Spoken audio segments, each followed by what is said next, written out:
सो आज हम current affair cover करने जा रहे हैं अप्रैल के मंथ के पार्ट 3, जिसमें हमने 17 से लेकर 26 अप्रैल तक का करंट अफेयर कवर किया है। तो चलिए आज का सेशन स्टार्ट करते हैं। सेशन स्टार्ट करने से पहले एक रिक्वेस्ट है कि प्लीज वीडियो को पूरा देखिए। और चलिए अब हम अपने फर्स्ट क्वेश्चन की तरफ मूव करते हैं। तो हमारा first question, who partner with Mastercard to offer first of its kind payment functionality. किसने पार्टनरशिप करी है मास्टर कार्ड के साथ कि वो ऑफर कर सके one of its kind payment functionality. तो हमें ऑप्शंस दिए एसबीआई बैंक, बी दिया आईसीआईसीआई बैंक, सी दिया आरबीएल बैंक, डी दिया नन ऑफ दिस। तो ये पार्टनरशिप करी है मास्टर कार्ड के साथ आरबीएल बैंक ने कि ऑफर कर सके one of its kind payment की फंक्शनैलिटी। सो चलिए डिस्क्रिप्शन में पढ़ते हैं। RBL bank and Mastercard announce their partnership to launch a mobile based consumer friendly payment solution, the pay by bank है, a first of its kind payment functionality in India.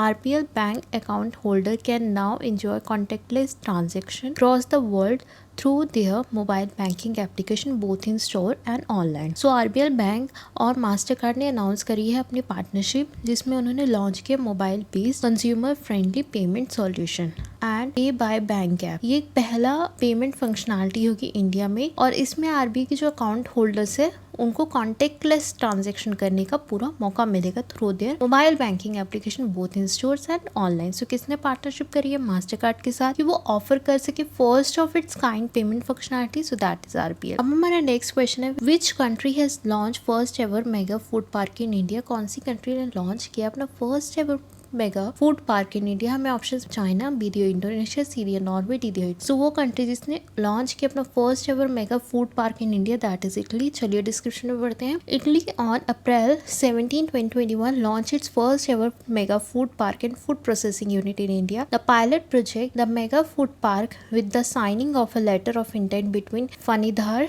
Mega Food Park in Gujarat and ICE office in Mumbai was launched virtually. तो इस mega food park का जो project title pilot title है, इसे sign किए है letter of intent between the Fanidhar mega food park in Gujarat and ICE office in Mumbai, और ये साइन हुआ है वर्चुअली हुआ है। सो इटली ने लॉन्च किया अपना first ever mega food park and food processing unit India में। अब हमारा नेक्स्ट क्वेश्चन है, when is world malaria day is observe. World malaria day कब ऑब्जर्व किया जाता है। हमें ऑप्शंस भी 25 अप्रैल, 24 अप्रैल, 28 अप्रैल या 29 April. So world malaria day observe किया जाता है 25 अप्रैल। चलिए डिस्क्रिप्शन में पढ़ते हैं। Every year on 25 April people around the globe observe world malaria day to raise awareness and funds for the treatment and prevention of the disease. For 2020, the theme is Zero Malaria Start With Me and it is begin hosted by the World Health Organization. So 25 अप्रैल को globally बनाया जाता है world malaria day कि किसी को raise कर सके awareness about the treatment and prevention of this disease which is malaria. और इसकी थीम क्या थी, zero malaria start with me,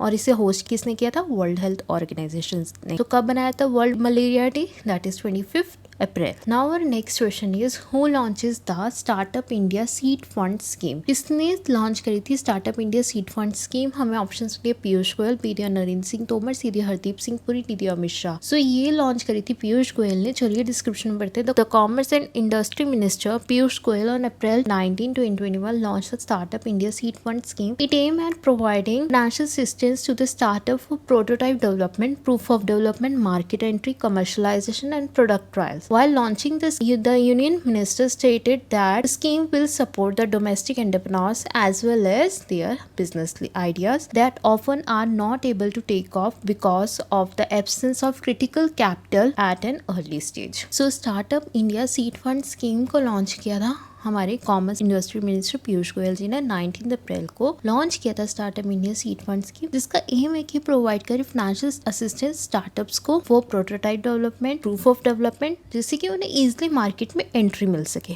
क्योंकि कभी कभी क्या होता है कि बिजनेस आइडियाज तो होते हैं बट पैसा नहीं होता, कैपिटल नहीं होती अर्ली स्टेज में लगाने के लिए एंटरप्रेन्योर्स के पास। उस चीज में उनको हेल्प करने के लिए, सपोर्ट करने के लिए ये स्कीम लॉन्च की गई, which is startup India seed fund scheme, which is launch by Piyush Goyal on 19 April. Now our next question is Ahmed Hussain has passed away, what was his profession. Ahmed Hussain ji की डेथ हो चुकी है, तो उनका प्रोफेशन क्या था। हमें ऑप्शंस में कॉमेडियन, वीडियो फुटबॉलर, सीधा artist, D cricketer. So he was a footballer. चलिए डिस्क्रिप्शन पढ़ते हैं। Former India international footballer Ahmed Hussain breathed his last at the age of 89 on April 16 in Bangalore. Born in 1932, Hussain started his career with Hyderabad City Police. While playing for the club, he was selected in the Indian squad, which took part in the 1951 Asian Games held in New Delhi and won the gold. So उनकी 89 की as में death हुई है। वो बैंगलोर, उनका जन्म हुआ था 1932 में और उन्होंने अपना करियर स्टार्ट किया था विद हैदराबाद सिटी पुलिस। उन्होंने सबसे पहले 1951 में एशियन गेम्स में पार्टिसिपेट किया था, जो कि हुई थी दिल्ली में, और उसमें उन्होंने गोल्ड मेडल जीता था। सो कौन है Ahmed Hussain? He is a footballer. अब हमारा नेक्स्ट क्वेश्चन है, when is International Delegate Days observe. International Delegate Day कब ऑब्जर्व किया जाता है? हमें ऑप्शन में दिया हुआ 1 अप्रैल, 25 अप्रैल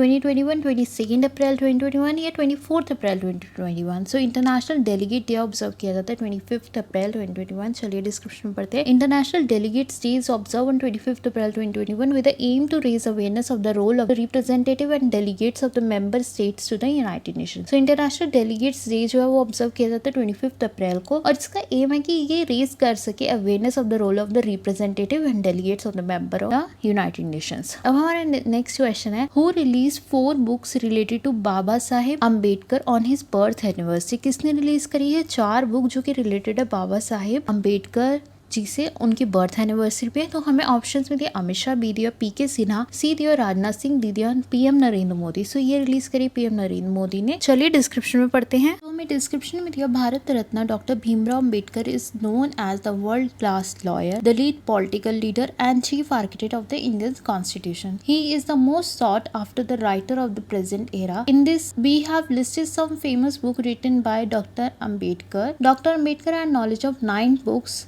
सो हमें डिस्क्रिप्शन में दिया, prime minister Narendra Modi on April 14 paid his tribute and celebrate the 130th birth anniversary of Dr. B.R. Ambedkar during his address at the 95th annual meet of the Association of Indian University. The event was conducted through video conferencing.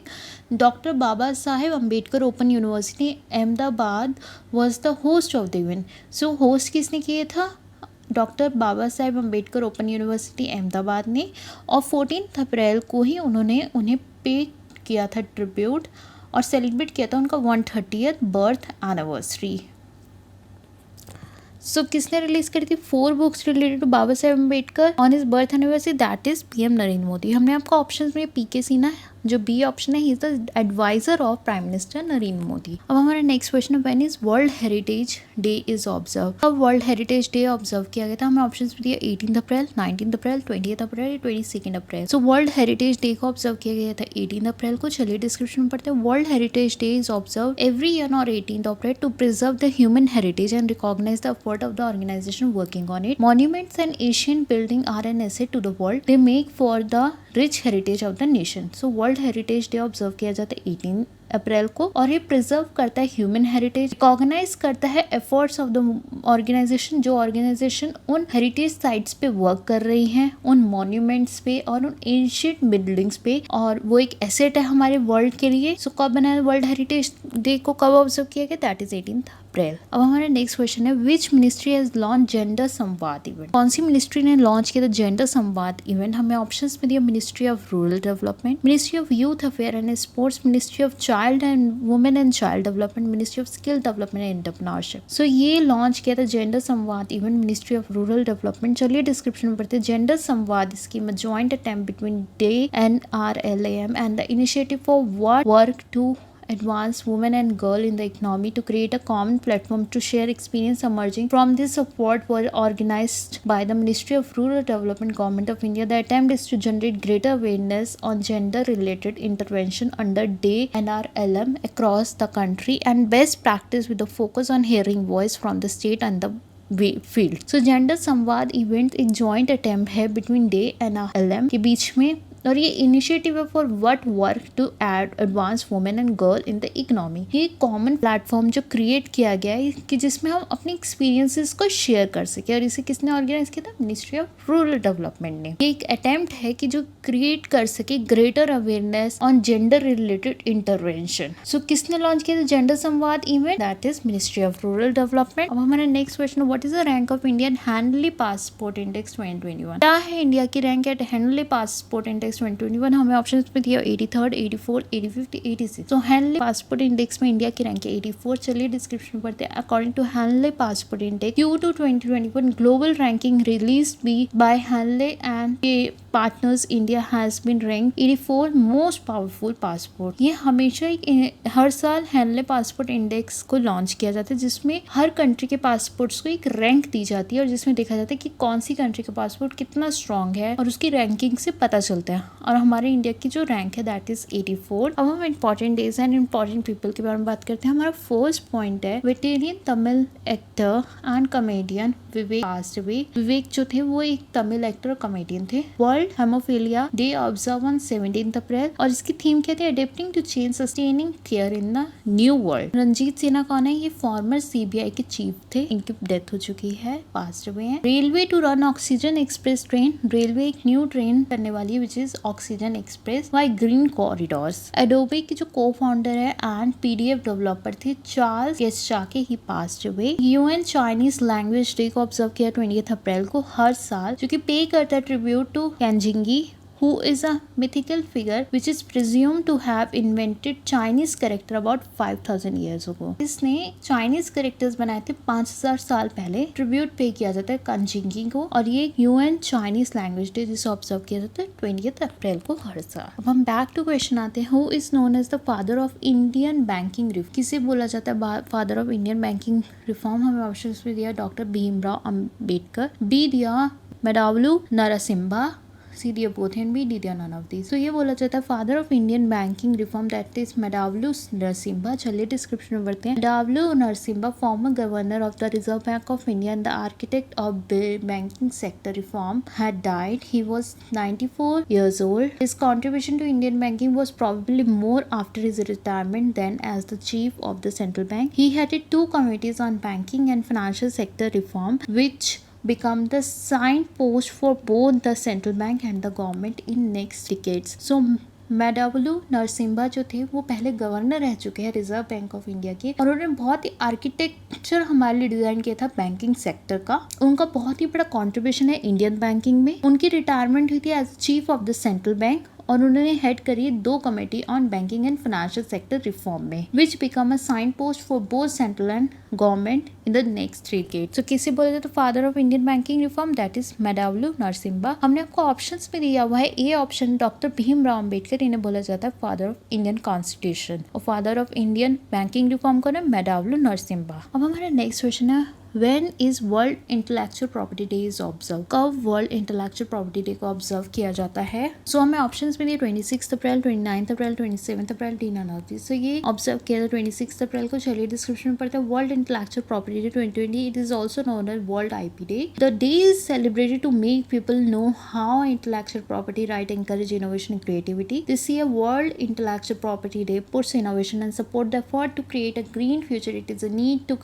care for our earth, our home। So World Intellectual Property Day 2020 को World IP Day भी बोला जाता है। इसे 26 अप्रैल को बनाया जाता है, और ये encourage करता है हमें क्रिएटिविटी के लिए, ये सपोर्ट करता है और क्रिएट करता है ग्रीन फ्यूचर, और ये केयर करता है for our earth, our home. सो कब बनाया जाता है world intellectual property? That is 26 April. So अब हमारा नेक्स्ट क्वेश्चन है, what is the full form of MANAS? MANAS की फुल फॉर्म क्या है? हमें ऑप्शंस में दिया mental health and normality augmentation system, B दिया mental heavy normality augmentation system, C दिया mental heavy and need augmentation system, या डी नन ऑफ दिस। तो मानस की जो फुल फॉर्म है that is mental health and normality augmentation system. चलिए discussion बढ़ते हैं। The principal scientific adviser to the government of India professor K Vijay Raghavan virtually launched the Manas app to promote well-being across age group। Manas, which started for mental health normalcy augmentation system, was endorsed as a national program by the Prime Minister Science, Technology and Innovation Advisory Council. So principal scientific adviser जो government के है professor K Vijay Raghavan जी ने virtually launch करी थी मानस app, जिससे कि वो promote कर सके वेलबींग को।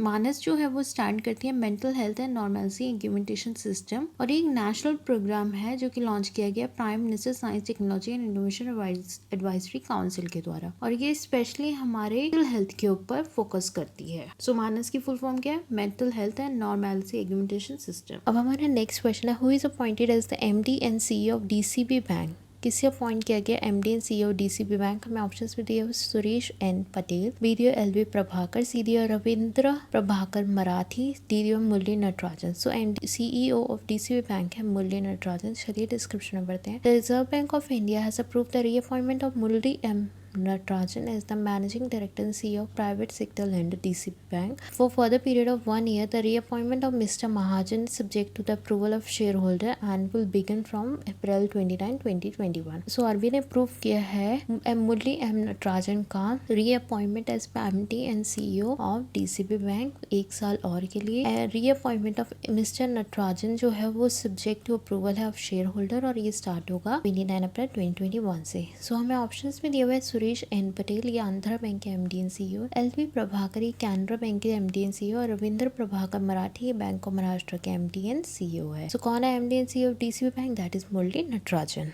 Our next question is, which scheme is launched by Andhra Pradesh government to provide scholarship to all the students who are not able to pay their fees because of their financial burden? कौन सी scheme launch की गई है Andhra Pradesh government के द्वारा कि जिसके वो provide कर सके स्कॉलरशिप सारे स्टूडेंट्स को जो कि अपनी फीस नहीं पे कर पा रहे हैं फाइनेंशियल बर्डन की वजह से। सो हमें बताना है कौन सी स्कीम है जो कि आंध्र प्रदेश की गवर्नमेंट ने लॉन्च करी है। हम ऑप्शन में दिया जगनन्ना अम्मा वोड़ी, विद्या जगनन्ना वसाथी देवाना, सीधीओ जगनन्ना विद्या देवाना स्कीम, डी दिया नन ऑफ दीज। सो जो स्कीम लॉन्च की गया आंध्र प्रदेश की गवर्नमेंट के द्वारा जो कि स्कॉलरशिप देगी स्टूडेंट्स को जो कि अपनी फीस नहीं पे कर पा रहे due to financial burden, so that scheme is Jagananna Vidya Deevena scheme. चलिए डिस्क्रिप्शन में पढ़ते हैं। The Andhra Pradesh government always come up with different scholarship scheme to help all the students so that they can study and gain higher education. We are going to tell you about one such scholarship named Jagananna Vidya Devana scheme. For those students who are not able to pay their fees because of the financial burden of their family, scholarship are very important for them. So Andhra Pradesh की government जो वो आई है एक new idea के साथ, एक different scholarship के साथ, जिसमें कि वो हेल्प करेगी स्टूडेंट को कि वो गेन कर सके अपनी हायर एजुकेशन, और उन्हें बताएगी जगनन्ना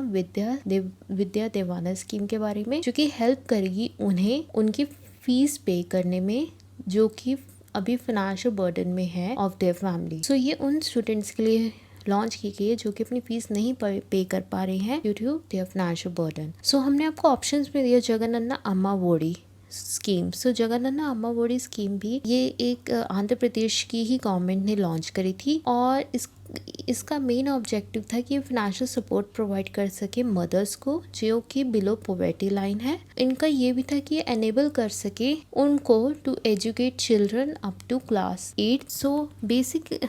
सो जगनन्ना अम्मा वोड़ी स्कीम आंध्र प्रदेश की गवर्नमेंट ने लॉन्च करी थी कि जिससे कि वो फाइनेंशियल सपोर्ट दे सके मदर्स को। और जगनन्ना विसाथी देवाना स्कीम भी आंध्र प्रदेश की गवर्नमेंट ने ही रिलीज करी 20 अप्रैल को, और ये उन स्टूडेंट्स को फाइनेंशियल असिस्टेंस प्रोवाइड करती है जैसे कि जो कि ITI किया, पॉलिटेक्निक किया, या कोई डिप्लोमा या कोई डिग्री कर रहे हैं उनको। इसकी 2 इंस्टॉलमेंट थी, फर्स्ट और सेकेंड इंस्टॉलमेंट, और इसे किसने इनिशिएट किया था? YS जगन मोहन रेड्डी ने। सो अभी आंध्र प्रदेश की गवर्नमेंट ने कौन सी स्कीम लॉन्च करी है उन स्टूडेंट्स के लिए जो कि अपनी फीस नहीं पे कर पा रहे due to financial burden? So that scheme is Jagananna Vidya Deevena scheme.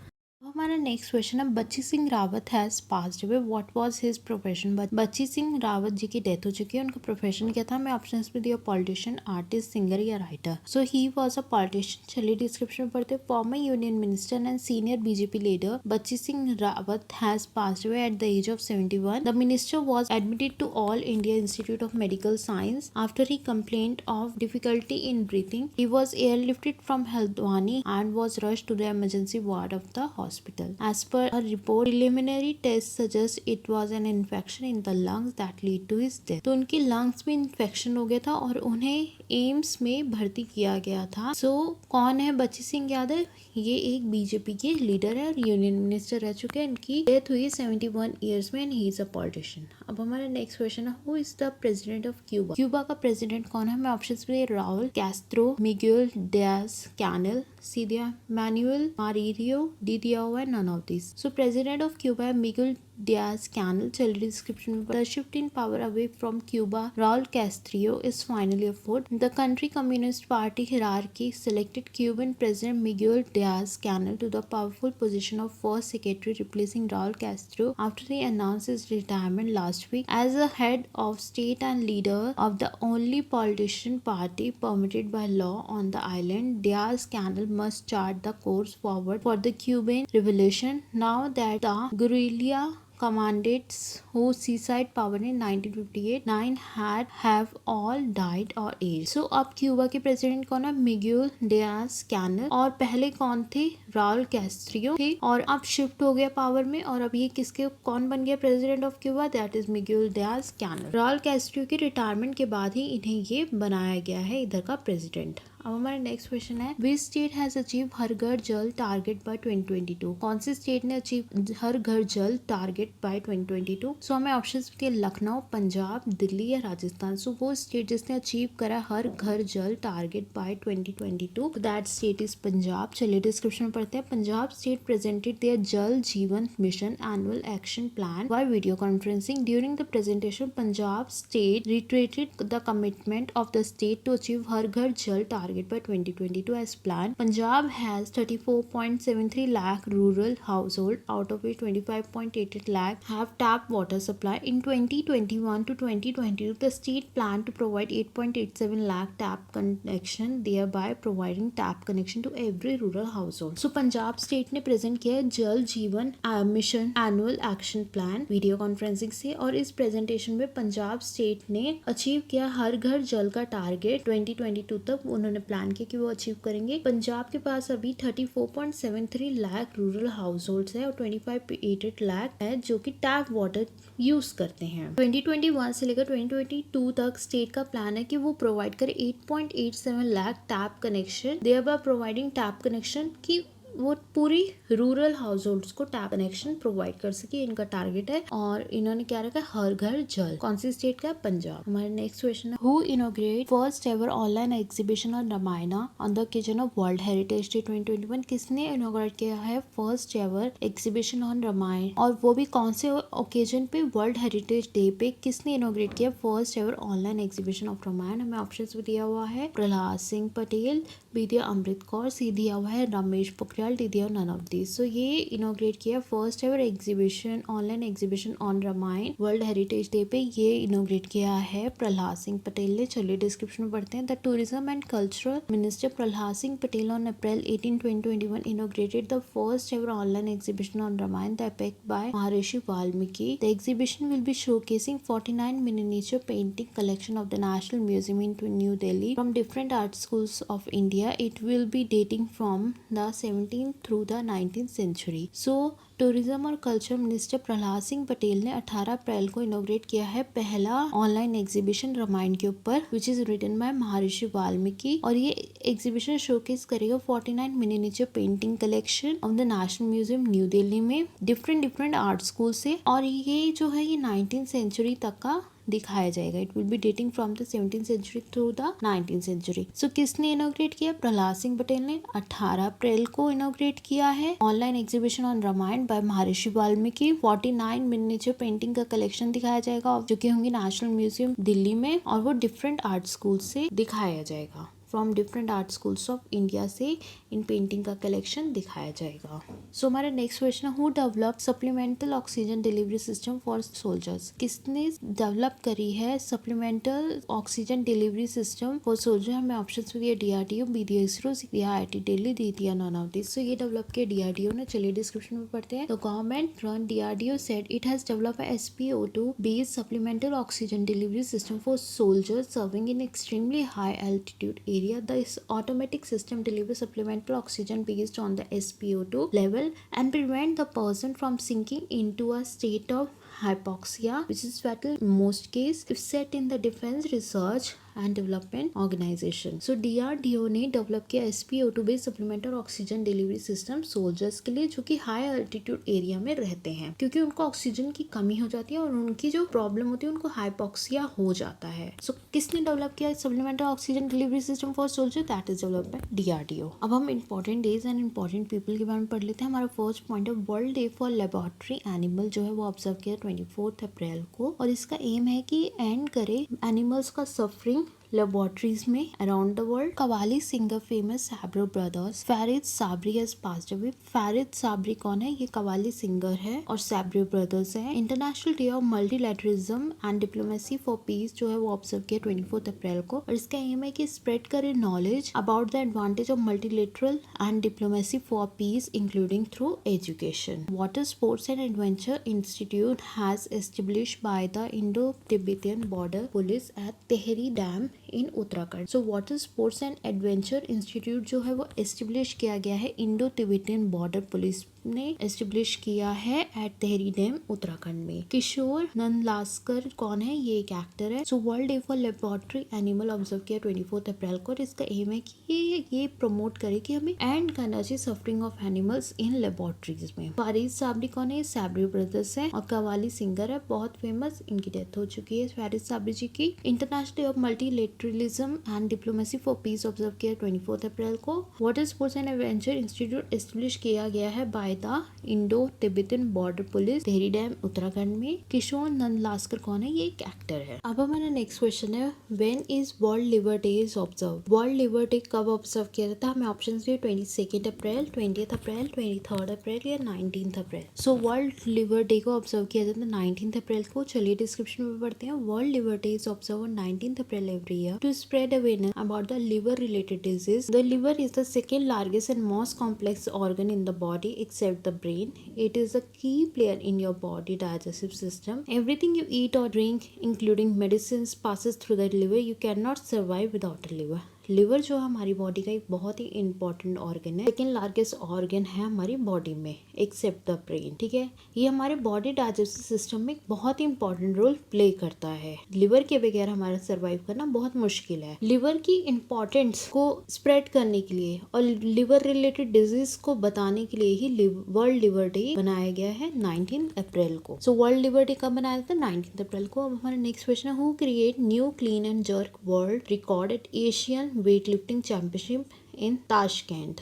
किसने क्रिएट करी है new clean and jerk world record Asian weightlifting championship Tashkent में? हमें ऑप्शंस में दिया मीराबाई चानू, बी दिया युन्नाम चैनू, सी दिया सुधीर कुमार चित्रा दुर्गा, या डी दिया प्रतिमा कुमारी. सो ये क्रिएट किया new clean and jerk world record Asian weightlifting championship Tashkent में मीराबाई चानू ने. चलिए डिस्क्रिप्शन में पढ़ते हैं. Indian weightlifter Mirabai Chanu created a new world record on April 17 in clean and jerk after she lifted 119 kgs at the Asian weightlifting championship in Tashkent. Mirabai also created a new national record as she lifted a total of 205 kg including 86 kg snatch, 119 kg clean and jerk, which also won her the bronze medal at the tournament. So Indian weightlifter Mirabai Chanu ने एक new world record बनाया अप्रैल 17 को in clean and jerk में, और उन्होंने lifted किया 119 का weight at the Asian weightlifting championship Tashkent में, और उन्होंने क्रिएट किया एक new national record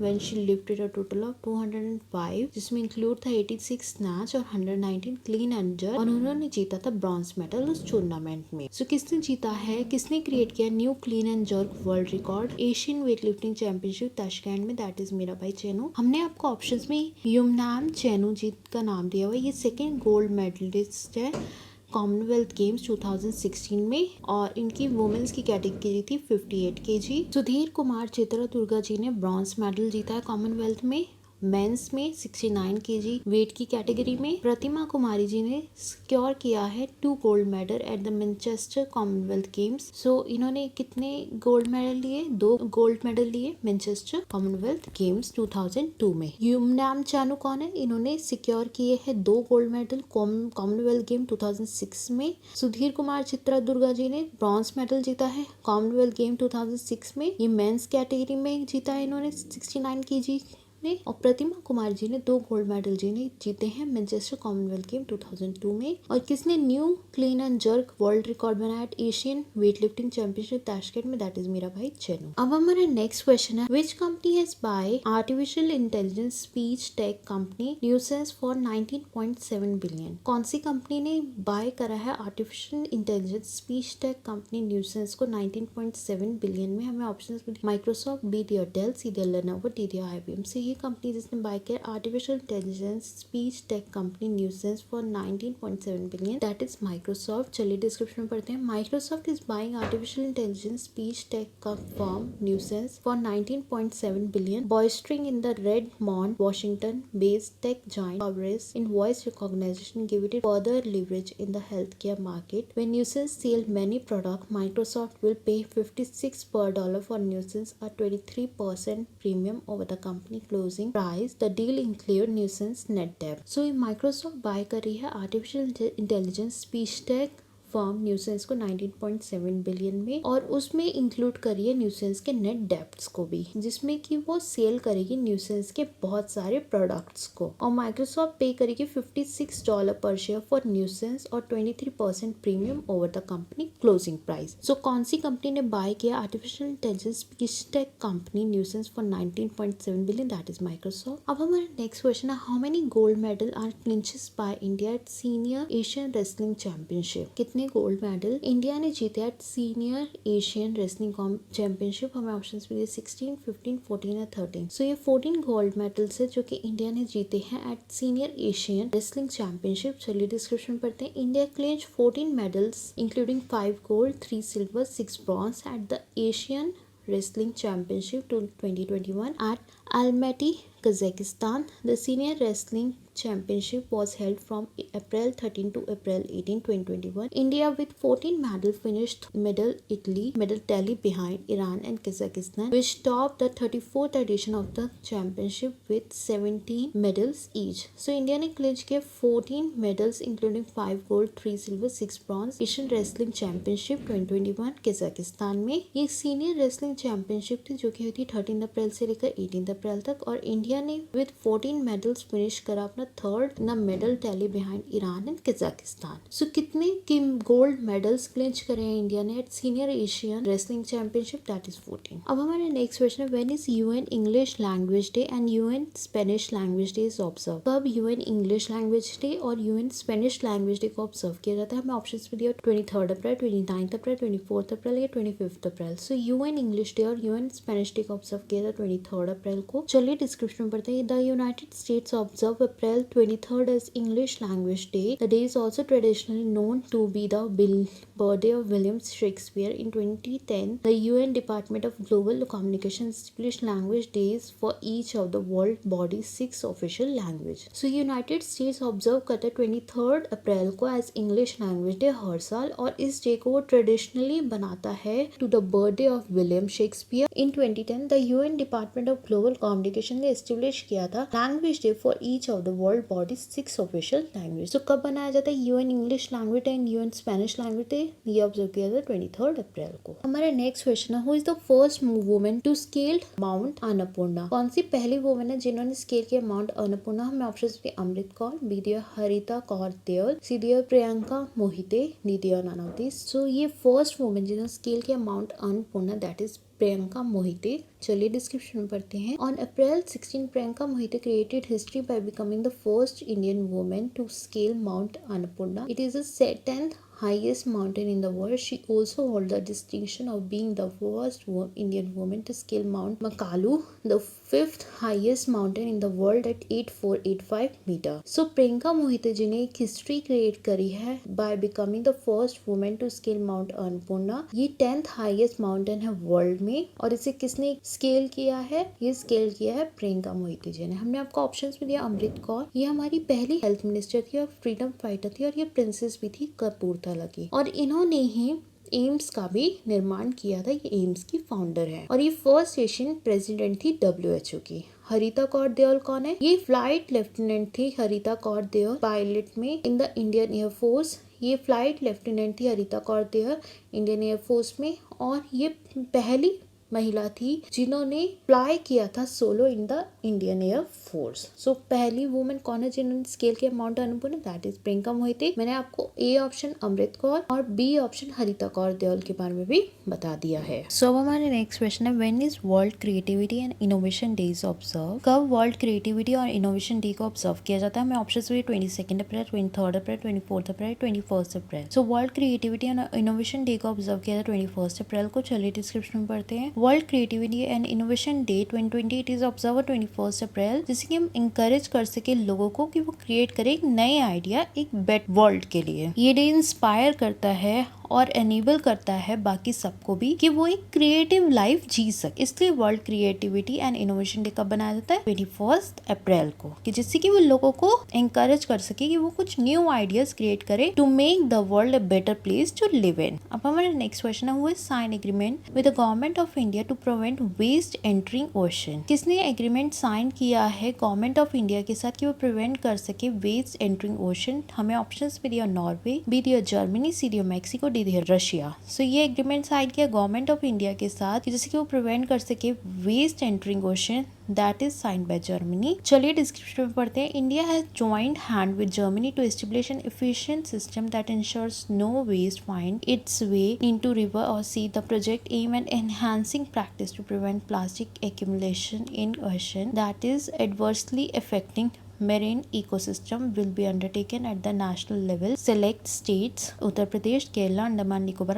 Island and in the city of Kanpur, Kochi and Port Blair for a period of 3.5 years. So India ने ज्वाइन हैंड किया Germany के साथ कि वो ये एस्टेब्लिश करेगा एक एफिशिएंट सिस्टम जो कि इंश्योर करेगा no waste find its way into river, की वेस्ट कोई भी वे फाइंड ना कर सके वो एंटर हो सके रिवर में या सी में। ये प्रोजेक्ट इसलिए बनाया गया है और इसका एम है कि ये प्रिवेंट करे प्लास्टिक एक्यूमुलेशन को, मतलब प्लास्टिक को ओशंस में नदियों में जाने से रोके, जो प्लास्टिक मटेरियल है उसको हमारे रिवर्स में सी में जाने से रोक। सो किसने साइन किया agreement with government of India to prevent waste entering ocean? That is Germany. हमारा नेक्स्ट क्वेश्चन है, which is the first party to declare name of electoral bond donor? कौन सी फर्स्ट पार्टी है जिसने डिक्लेयर किया name of electoral bond donor? हमें option में दिए बीजेपी, महिला मोर्चा, भागीदारी संकल्प मोर्चा, झारखंड मुक्ति मोर्चा, टी नंदी। सो ये पहली पार्टी जिसने डिक्लेयर किया है name of electoral bonds donor, so that party is Jharkhand Mukti Morcha. चलिए डिस्क्रिप्शन में पढ़ते हैं। Jharkhand Mukti Morcha is the first party that is declare the name of the entity which made donation to its through electoral bonds, polls, right group, association for democratic reform. The declaration of ₹1 crore donation was made in the party 2019 to 20 contribution. Jharkhand Mukti मोर्चा पहली party जिसने declare किया है अपना name entity में, जो कि which made donation to it through electoral bond. polls की जो rights है group association for democratic reforms में है और इसने डिक्लेयर किया कि 1 करोड़ का डोनेशन देगी पार्टी को 2019 से 20 कंट्रीब्यूशन करा है, और इसने डिक्लेयर किया कि 1 करोड़ का डोनेशन इन्होंने दिया था 2019 to 20 में और ये अपना डोनेशन दे रही है थ्रू इलेक्टोरियल बॉन्ड। सो कौन सी पहली पार्टी जिसने डिक्लेयर करा है name of electoral bond donor? That is Jharkhand Mukti Morcha. अब हमारा next question, when is world book and copyright day is organized? कब world book and copyright day को ऑर्गेनाइज किया गया? हमें option 24 April 2021, 22 April 2021, 25 April 2021 to 23 April 2021। So world book and copyright day को organize किया गया 23 अप्रैल 2021। चलिए description में पढ़ते हैं। World book and copyright day celebrated across the world on April 23 every year, जिससे कि वो प्रमोट कर सके benefit of reading book, publishing and copyright. World book day को बनाया जाता है यूनेस्को के द्वारा। यूनेस्को मतलब United Nation education, scientific and cultural organisation ही ऑर्गेनाइज करती है वर्ल्ड वर्ल्ड बुक डे कब 23 अप्रैल को,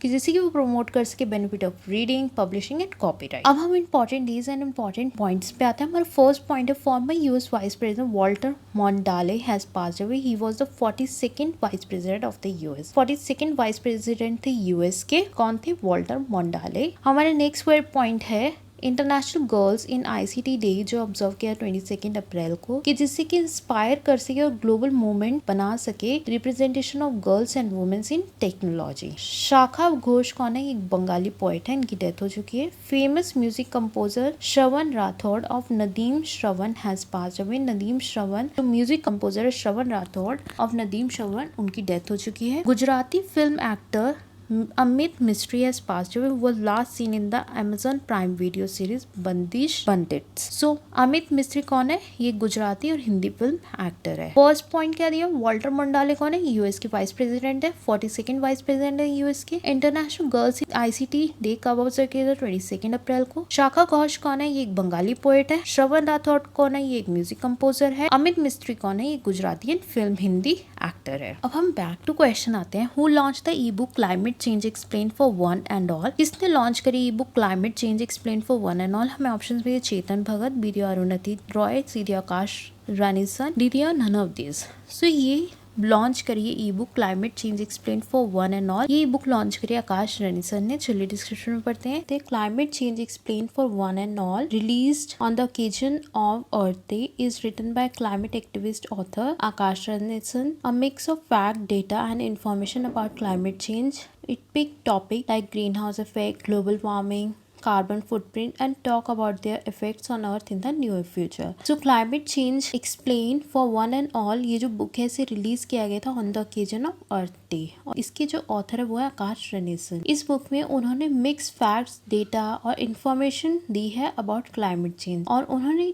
इस बुक में लिखे हैं about the topic of green house effect, global warming, carbon footprints के बारे में इस बुक में लिखा है। सो किसने ये बुक लॉन्च करी? ये book climate change explain for one and all, that is launch by Akash Ranison. तो अब हमारा नेक्स्ट क्वेश्चन है Ganjam Venkata Subha has passed away, what was his profession? Ganjam Venkata Subha ji की डेथ हो चुकी है। उनका प्रोफेशन क्या था? मैं ऑप्शन दिए एक्टर, राइटर, पॉलिटिशियन या नन ऑफ दिस। सो वो जो थे वो राइटर थे, गंजम वेंकटा सुभा। चलिए डिस्क्रिप्शन में पढ़ते हैं। Kannada writer, grammarian, editor, lexicographer and critic Ganjam Venkata Subha passed away during the early hour due to old age complication. He was 107. He breathed his last at 1:15 a.m. Dignitaries from various fields have consoled his death. He is primarily known for his contribution to the world of Kannada lexicography and is renowned as a walking encyclopedia of the Kannada language and culture. So Kannada writer, grammarian, editor, lexicographer और critic Ganjam Venkata Subha ji की death हो चुकी है old age complication की वजह से। उनकी उम्र 107 साल थी। उन्होंने लास्ट ब्रीथ ली थी 107 की एज में। सो ये कौन थे? एक बहुत ही बड़े राइटर थे,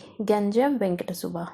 सो अब हमारा नेक्स्ट क्वेश्चन है who is the part time chairman of HDFC bank? HDFC bank का टाइम चेयरमैन कौन है? मैं ऑप्शंस में माइकल कॉर्बेट, बी दिया ऑलिवर जिप्पी, सी दिया एंड्रयू विल्सन, डी दिया Tanu Chakraborty. So part time chairman of HDFC bank है तानु चक्रवर्ती। चलिए डिस्क्रिप्शन में पढ़ते हैं। HDFC bank the country largest private sector bank said that the banking regulator Reserve Bank of India has approved the appointment of former Economic Affairs Secretary Tanu Chakraborty as its part-time chairman. In a regulatory filing, HDFC Bank said the Reserve Bank of India has approved the appointment of Tanu Chakraborty as the part-time chairman of the HDFC Bank for a period of 3 years, May 5, 2021, or the date of his taking charges, whichever is later. So HDFC Bank जो country का largest private sector bank है, उसने approve किया appointment of former economic affairs secretary Tanu Chakraborty को अपना part time chairman बनाया है और उन्होंने अपनी एक रेगुलेटरी फीलिंग में बोला है कि आरबीआई ने भी अप्रूव कर दिया उनका appointment as part time chairman of HDFC bank for 3 years. हमने आपको ऑप्शंस में दिया हुआ माइकल कॉर्बेट, ये सीईओ है सिटी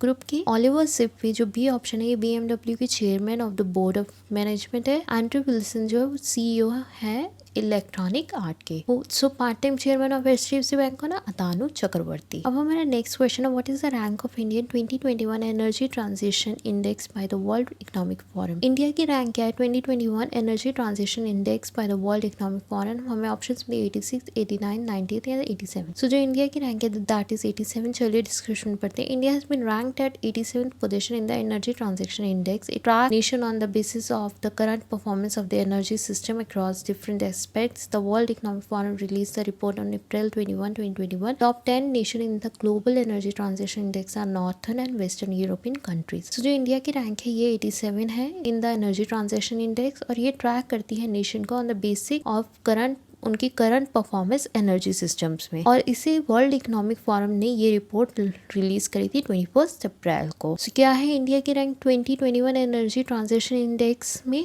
दैट इज 87 और किसने रिलीज करी है ये रिपोर्ट, ये रिलीज करी है वर्ल्ड इकोनॉमिक फोरम। सो अब हमारा नेक्स्ट क्वेश्चन है, who is the writer of the book the Christmas pig. कौन है इस बुक का राइटर द क्रिसमस पिग। हमें ऑप्शन में दिया हुआ है गिलबर्ट पैटन, बी दिया जेके रोलिंग, सी दिया बोथ एंड बी डी दिया none of this. Christmas pig की जो writer that is J K Rowling. चलिए डिस्क्रिप्शन में पढ़ते हैं। J K Rowling has not step back from writing children's books since her success with Harry Potter. In fact, soon to release a new novel for young people, The Christmas Pig. So, J.K. Rowling की books बहुत famous है, जिन्होंने Harry Potter की सारी books लिखी हैं। अब वो यंग पीपल के लिए भी न्यू नॉवल लिख रही है जिसका नाम है द क्रिसमस पिग। हमारा नेक्स्ट क्वेश्चन है, when is national civil service day is celebrated. कब नेशनल सिविल सर्विस डे को सेलिब्रेट किया जाता है। हमें ऑप्शन में 21 अप्रैल 2021, 23 मई 2021, 22 अप्रैल 2021 या 24 April 2021। So national civil service day जो है वो सेलिब्रेट किया 21 अप्रैल 2021। चलिए डिस्क्रिप्शन में पढ़ते हैं। National civil service day 2021। On this day civil servant dedicates themself for the cause of citizen,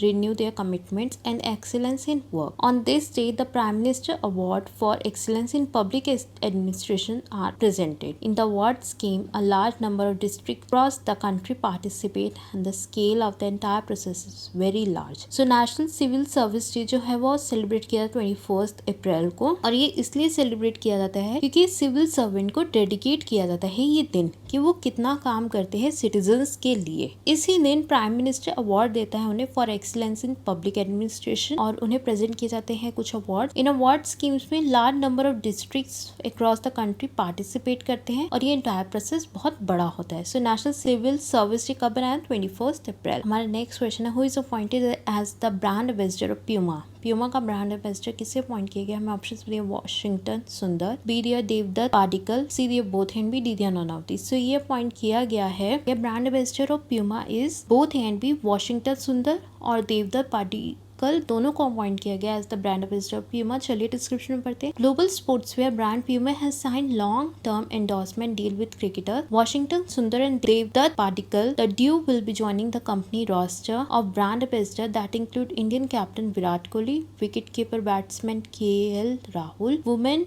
national cricketer Sushma Verma and veteran cricketer Yuvraj Singh. So global sports brand Puma ने sign की एक long term endorsement deal cricketers Washington Sundar के साथ और देवदत्त पाडिक्कल के साथ। ये दोनों ज्वाइन करेंगे एज द ब्रांड एम्बेसडर जिसमें कि इंक्लूड करते हैं Indian captain Virat Kohli, wicket keeper batsman KL Rahul and women national cricketer Sushma Verma and veteran cricketer Yuvraj Singh. ये सब इन्हें ज्वाइन करेंगे as the brand ambassador of Puma. हमारा नेक्स्ट क्वेश्चन है, who has announced partnership with India for Indo Pacific ocean initiatives. किसने announce करी अपनी partnership India के साथ for Indo Pacific ocean initiative. हमें ऑप्शंस में दिया इंडोनेशिया, बी दिया ऑस्ट्रेलिया, सी दिया साउथ अफ्रीका, डी दिया नॉर्वे। सो ये अनाउंस करिए पार्टनरशिप इंडिया के साथ for Indo Pacific ocean initiatives that is announce by Australia. चलिए डिस्क्रिप्शन में पढ़ते हैं। The Australian India Indo Pacific ocean initiative partnership will help shape maritime cooperation in the Indo-Pacific to support an open, inclusive, resilient and rule-based maritime order. So, Australia India Indo-Pacific Ocean Initiative Partnership ने help करा है shape करने के लिए maritime corporation को in the Indo Pacific में, जिससे कि वो सपोर्ट कर सके open, inclusive and resilient maritime order को। किसने अनाउंस करी अपनी पार्टनरशिप इंडिया के साथ और Indo Pacific ocean initiative that is announced by Australia. हमारा नेक्स्ट क्वेश्चन है, who is appointed as a chairman of NASSCOM। NASSCOM का चेयरमैन किससे बनाया गया। हमें ऑप्शंस में दिया डैनियल जैंग, बी दिया केशव आर मुरुगेश, सी दिया जॉन स्टैंकी, डी दिया रेखा मेनन। सो ये अपॉइंट किया गया chairman of NASSCOM is Rekha Menon. चलिए डिस्क्रिप्शन में पढ़ते हैं। IT industry body NASSCOM said it has appointed Accenture's in India senior managing director Rekha Menon as its chairperson for 2021 to 2022. She is the first woman to take on the role of chairperson for NASSCOM in the association 30 years history. ये पहली महिला बनी है जो कि chairperson बनी है नासकॉम की, और ये पहले एसेंचर में काम कर चुके हैं as a senior managing director. हमने आपको ऑप्शंस में दिया डैनियल ज़ेंग, ये अलीबाबा के सीईओ है। केशव आर मुरमुरगेश, ये एक्स चेयरपर्सन है ऑफ नासकॉम और ये अब सीईओ है WNS के। जॉन स्टैंकी जो वो सीईओ AT&T के। सो अभी चेयरपर्सन किसे बनाया गया नासकॉम का, दैट इज रेखा मेनन। हमारा नेक्स्ट क्वेश्चन है who develop single crystal blades for helicopter. किसने डेवलप किया single crystal blade for helicopter? हमें ऑप्शंस में दिया है DRDO, B दिया भारत डायनेमिक लिमिटेड, C दिया ब्रह्मास एरोस्पेस, D दिया नॉन ऑफ दिस। सो ये डेवलप किए हैं DRDO ने single crystal blade for helicopter. चलिए डिस्क्रिप्शन में पढ़ते हैं। The defence research and development organisation has developed single crystal blade that are used in helicopter engines and it has supplied 60 of them to the Hindustan aeronautic limited for the company indigenous helicopter development programme. Single crystal blade having complex shape and geometry are manufactured out of nickel based super alloy. They are capable of withstanding high temperature. So DRDO develop करे single crystal blade जो कि use होते हैं helicopter के engine में, और उन्होंने supply करे 60 हिंदुस्तान एरोनॉटिक लिमिटेड को, क्योंकि वो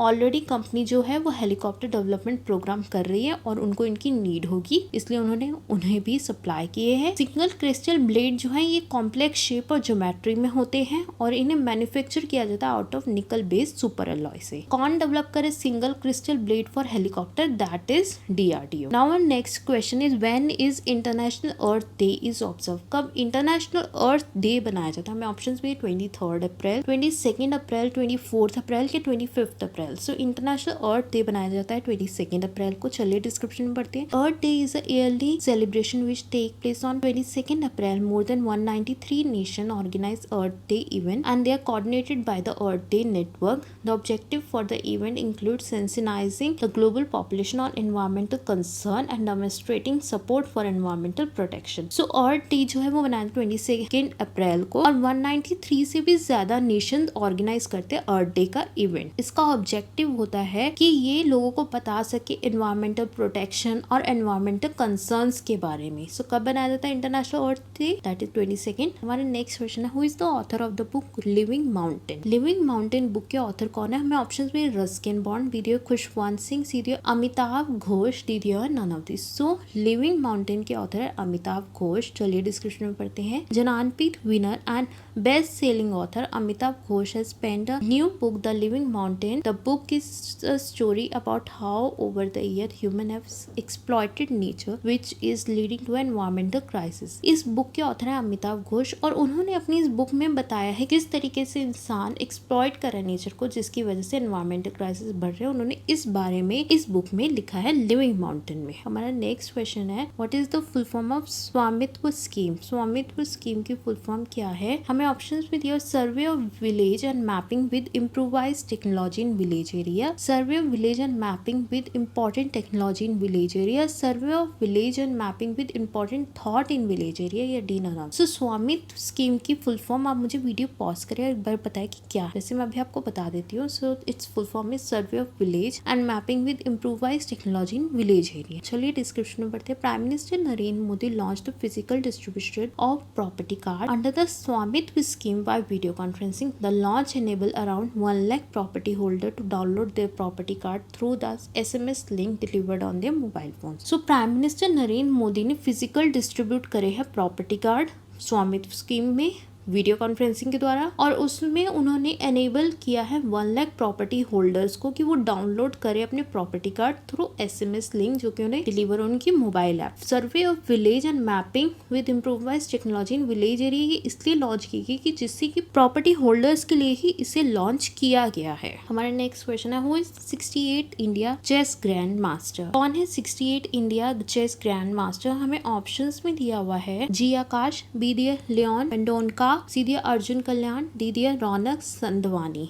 सो 68 इंडियन चेस ग्रैंड मास्टर है अर्जुन कल्याण। चलिए डिस्क्रिप्शन में पढ़ते हैं। Arjun Kalyan become India 68 grand master. The 18-year-old from Chennai cross the 2500 ELO mark after scoring a win over Dragan Kosek in the 5th round of the ongoing GM round robin. Rajna Zorathree, Serbia Arjun had come close to becoming a grandmaster in the previous tournament, but the nerve got the better of him. I needed a win in the penultimate round of the event. So 68 India chess grandmaster Arjun कल्याण और ये 18 years के हैं। ये चेन्नई से belong करते हैं। हमने आपको ऑप्शन पे जी आकाश 66 चेस ग्रैंड मास्टर है। बी ऑप्शन में हमने आपको लियोन मेंडोन का दिया हुआ है जो कि 67 चेस ग्रैंड मास्टर है। रौनक संधवानी जो डी ऑप्शन है ये आपकी 65th ग्रैंड मास्टर और 68 कौन है अर्जुन कल्याण। इन्होंने ये जीता है विन किया है ओवर ड्रैगन कॉसेक। जो कौन बने 68 Indian chess grand master that is Arjun Kalyan. हमारा नेक्स्ट क्वेश्चन है who is appointed by LIC for home grow payment player to facilitate its digital payment. किसे अपॉइंट किया गया है LIC के द्वारा for home grow payments player to facilitate its digital payment. So हमें options भी दिए फोन पे, बी दिया पेटीएम, सी दिया जियो मनी, डी दिया नन ऑफ दिस। सो ये अपॉइंट किया गया LIC के द्वारा पेटीएम को for home grow payment player to जिससे कि वो फैसिलिटेट कर सके डिजिटल पेमेंट। चलिए डिस्क्रिप्शन में पढ़ते हैं। Life insurance corporation of India has appointed home grow payment player Paytm to facilitate its digital payment following a tie-up with another payment gateway earlier. The country's largest life insurer has sought a new deal as the majority of its payment have moved to digital mode. So LIC ने appoint किया home grow payment player Paytm को कि वो facilitate करेगा उनकी digital payment और उन्होंने ये टाई अप किया है कंट्री के लार्जेस्ट लाइफ इंश्योरर के साथ LIC के साथ। पेटीएम ने भी टाई अप किया है कि जिससे कि वो डिजिटली पेमेंट्स मोड्स में और कंट्री का जो लार्जेस्ट लाइफ इंश्योरर है उसने न्यू डील करी है पेटीएम के साथ which will move to digital modes which will do their digital transaction. So किसे अपॉइंट किया गया LIC के द्वारा for home grow payment player to facilitate digital payment that is Paytm. So हमारा next question who is the MD and CEO of national commodity and derivative exchange limited. कौन है MD and CEO of national commodity and derivative exchange limited. हमें options में दिया हुआ है Vikram Limaye, B दिया अरुण रास्ते, सी दिया आशीष चौहान, डी दिया ननावती। सो MD and CEO of national commodity and derivative exchange limited के है अरुण रास्ते। चलिए डिस्क्रिप्शन में पढ़ते हैं। Arun Rasti took charges as Managing Director CEO of the country leading agri-commodity, National Agri-Commodity and Derivative Exchange Limited before joining NCDX. Rasti was associated with the National Dairy Development Board as an Executive Director. पहले national dairy development board के executive director थे और अब ये बने हैं national commodity and derivative exchange के MD and CEO। हमने आपको ऑप्शंस में दिया हुआ है विक्रम लिमाय ये CEO है नेशनल स्टॉक एक्सचेंज के और आशीष चौहान जो CEO है बॉम्बे स्टॉक एक्सचेंज के। हमारा नेक्स्ट क्वेश्चन है what is the rank of India world press freedom index 2021। World press freedom index 2021 में इंडिया की रैंक क्या है। हमें ऑप्शंस में दिया 112, 140, 141 या 142। तो जो इंडिया की रैंक है वर्ल्ड प्रेस फ्रीडम इंडेक्स 2021 में दैट इज 142। चलिए डिस्क्रिप्शन में पढ़ते हैं। तो world press freedom index is an annual ranking of countries on the basis of press freedom news organization, journalists and netizens in the country and is compiled by Reporters Without Borders. In World Press Freedom Index 2021, India retained 142 position out of 180 countries. So World Press Freedom Index में जो India की rank है वो है 142। ये जो World Press Freedom Index होती है ये प्रेस फ्रीडम के ऊपर होती है, जर्नलिस्ट के ऊपर होती है, नेटिजन्स के ऊपर होती है कंट्री के और ये रिपोर्ट कंपाइल की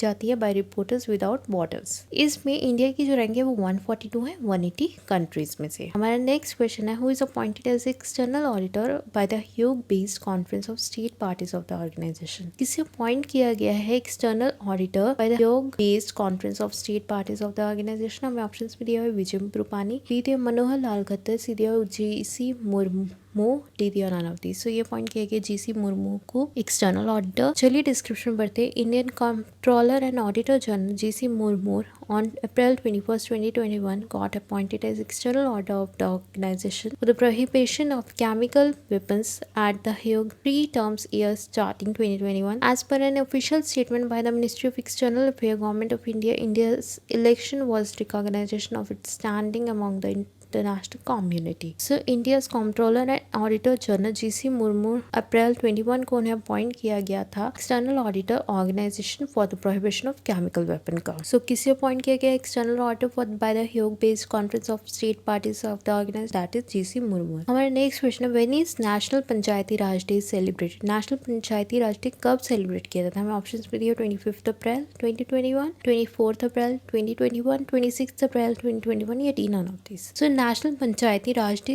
बनाया जाता है 24 अप्रैल 2021। चलिए डिस्क्रिप्शन में पढ़ते हैं। National Panchayati Raj day 2020 will be celebrated on April 24। PM Modi will address the gram panchayat leaders. PM Modi इस दिन ग्राम पंचायत के जितने भी लीडर्स होते हैं उनसे बात करते हैं, उनको एड्रेस करते हैं। This annual celebration is done in order to commemorate the historic day on which the constitution 73rd amendment passed in 1992। ये एनुअल सेलिब्रेशन इसलिए बनाया जाता है कि हम अपने हिस्टोरिक डे को फिर से याद कर सके, जो कि हमारा कॉन्स्टिट्यूशन एक्ट में 73rd का अमेंडमेंट था जो कि पास हुआ था 1992 में। बनाया जाता है national Panchayati Raj day that is on 24 April 2021। अब हमारा नेक्स्ट क्वेश्चन है which is the first country to bring a law into force that demand environmental accountability from financial firm by asking them to report on how their business affect climate change. कौन सी पहली country है जिसने एक ऐसा law लाई है जो कि डिमांड करता है एनवायरमेंटल अकाउंटेबिलिटी की फाइनेंशियल फर्म से कि वो रिपोर्ट करे कि उनका बिजनेस कैसे एक क्लाइमेट को चेंज कर रहा है, कैसे क्लाइमेट को इफेक्ट कर रहा है। सो हमें ऑप्शंस में दिया हुआ है वियतनाम, जापान, न्यूजीलैंड या नाइजीरिया। सो ये कंट्री है न्यूजीलैंड। चलिए डिस्क्रिप्शन में पढ़ते हैं। New Zealand has become the first country to introduce a law that will require bank, insurer and investment manager to report the impact of climate change on their business. उनको report करना पड़ेगा कि climate change क्या impact कर रहा है उनके business पे। Minister for climate change James Shaw all bank total asset of more than $1 billion New Zealand dollar, insurer with more than New Zealand $1 billion in total asset under management, and all equity and debt issue listed on the country stock exchange will have to make disclosure. So ये New Zealand है पहली country जो कि एक ऐसा law लेकर आई है जो कि रिक्वायर करेगा इंश्योरर को, बैंक को, इन्वेस्टमेंट मैनेजर को कि उन्हें रिपोर्ट करना पड़ेगा इम्पैक्ट क्लाइमेट चेंज का उनके बिजनेस में। जैसे मैंने आपको क्वेश्चन पूछा था to report on how their business effect climate change, जिसके बारे में उन्हें बताना पड़ेगा। सो ये कंट्री है न्यूजीलैंड। सो अगर आपको आज का सेशन अच्छा लगा तो प्लीज चैनल को सब्सक्राइब करिए, वीडियो को लाइक करिए, शेयर करिए, अपने पेरेंट्स का नाम रोशन करिए, देश का नाम रोशन करिए, खूब मन लगा के पढ़ाई करिए। अगर आपको कोई डाउट है तो प्लीज कमेंट सेक्शन में लिखना बिल्कुल भी मत भूलिए।